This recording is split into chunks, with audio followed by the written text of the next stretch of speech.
शहीद जयवंत हनुमंत पाटील, वीरपत्नी प्रतिभा जयवंत पाटील।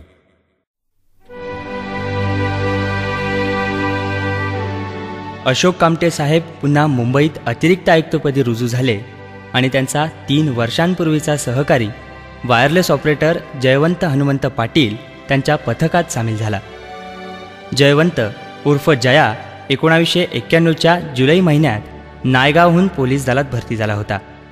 6 मे 2001 रोजी जयवंत प्रतिभाशी विवाहबद्ध झाल्यानंतर ईशा आणि 5 महिन्यांचा शौर्य या 2 बालकांचा मायाळू पिताही झाला होता। पोलिसी सेवेच्या अल्पावधीतच कामटे साहेबांचा विश्वासू साथीदार म्हणूनही त्याचा लौकिक होता। 26 नोव्हेंबरच्या रात्री कामा हॉस्पिटलच्या दिशेने जाणाऱ्या कॉलेजमध्ये जयवंत पाटीलही होता। अतिरेक्यांनी केलेल्या बेछूट गोळीबारात करकरे, कामटे आणि साळसकर हे 3ही वरिष्ठ अधिकारी शहीद झाले। त्याचवेळी जयाच्याही शरीरात अतिरेक्यांच्या 4 गोळ्या घुसल्यानं तोही गाडीतच शहीद झाला होता।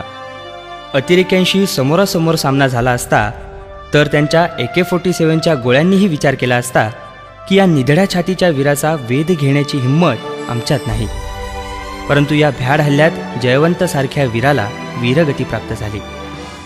स्वामीनिष्ठा, देशनिष्ठा आणि कर्तव्यदक्षतेचा मूर्तिमंत साक्षात्कार जयवंत पाटील यांना सर्वांच्या सोबत परिवाराचा आणि सर्व नाशिककरांचा हा मानाचा मुजरा।